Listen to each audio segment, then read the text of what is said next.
Salut tout le monde, c'est Matt, bienvenue à Sick and Sweet. Donc aujourd'hui, on va vous parler de la semaine passée, quand on a décidé d'entrer dans un 24 Film Race Challenge, dernière minute. On a décidé de faire ça un peu plus spécial, donc on est allé publier sur notre groupe privé Sick and Sweet l'annonce comme quoi qu'on venait d'entrer dans le concours. On a eu plus de 10 personnes qui ont décidé d'y participer. Donc, à ce moment-là, ce qu'on a fait, c'est qu'on a sélectionné 2 chefs d'équipe, qui étaient moi et qui était Dwight. Par la suite, on a décidé de faire une pige pour déterminer les équipes. Donc, on avait l'équipe Sick, on avait l'équipe Sweet. Dwight got Vanessa. Sweet.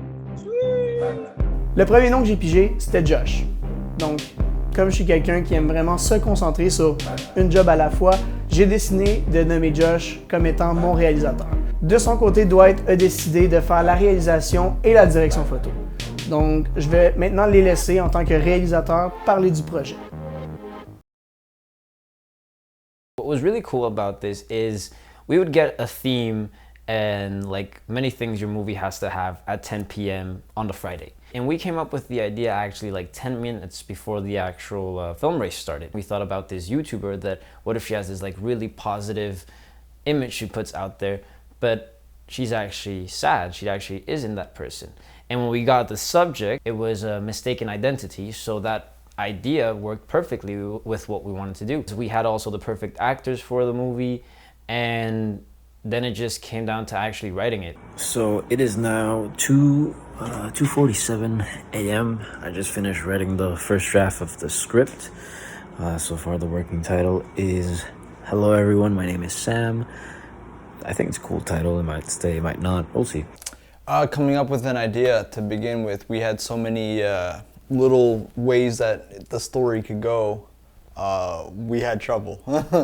We had trouble. The theme is about mistaken identity. Mistaken identity, turning a doorknob and a bag. But then I came up with an idea, and the idea was GTA garages, but for people. And I was like, and they're like, and we're like, yeah. I just finished the script, well, the first draft, and probably the only draft because it's 24 hours and we don't have time to write another draft. It was great, and what I think we were really smart about was the fact that we used locations that were right next to where we were editing. Like we had a park that was less than 2 minutes away, and everything else was shot right here. To wear all of these and the fabric on this, honestly, I'm surprised. Yeah, you know, like I didn't have much of a plan of shooting, so besides shooting chronologically, issue that we had was one of our actors had to leave, so we jumped around some scenes, went back and forth. Started to rain, that was a big problem. We weren't really ready for that. Grabbed the garbage bag, put it on the camera, shot the rest of the scene, and yeah. The biggest challenge when editing the movie was making sure we finished it before 10 p.m. Hey Matt, are you stressed?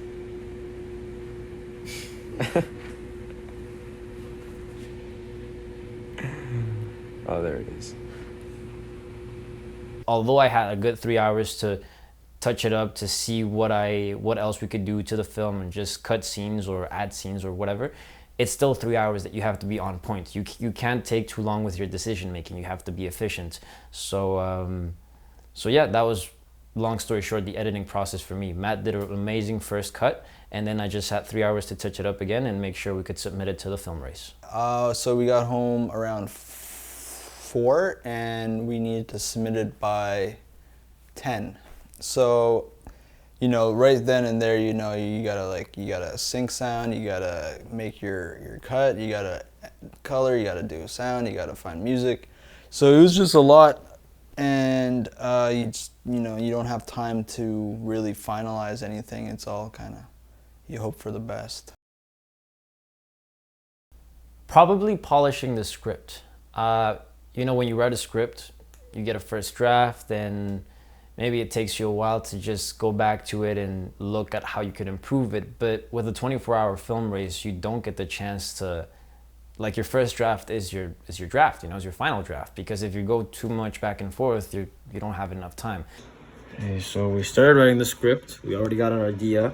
We we're going for it. We got a really good vision. We have everything planned out. Right now, Matt is doing the, I don't know. I would have put it all into the editing. You know, just taking my time with it, going through the clips a little more in depth, just really, you know, micro tuning shots, work on the color a bit more. What else? I'd work on the color.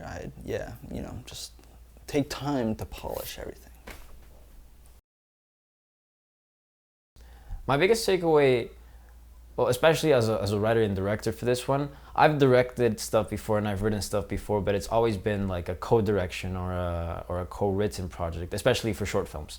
And this one was the first time I ever fully wrote it and directed myself. And I took away from this race that trusting yourself goes a long way. Like even when you might have doubts or insecurities about a project, to trust yourself and to just learn from the experience is the best thing you can do. So yeah, that's my takeaway. It's a wrap, yo. It's a wrap. Good job, everyone. She got her COVID shot. Look. Don't do it again. The biggest takeaway from doing a film race is working under pressure. You know, you got limited time to shoot, you got limited time to set up, you got limited time to edit. So you can't really be picky with your choices. You got to work with what you got, but at the same time, you got to, you know, not half-ass it. Donc j'espère que vous avez aimé la vidéo. J'espère que vous avez beaucoup appris de Josh et de Dwight. Écoutez, les film races, c'est quelque chose de super cool à faire en équipe. C'est le genre de projet que tu peux prendre pour te challenger et aller plus loin en tant que filmmaker. Donc, je recommande forcément à tout le monde d'aller jeter un œil à Film Race. Et sur ça, vous pouvez vous abonner, nous donner un petit pouce. On aime beaucoup le support que vous nous apportez. Puis écoutez, on va garder une vibe sick and sweet. Ciao!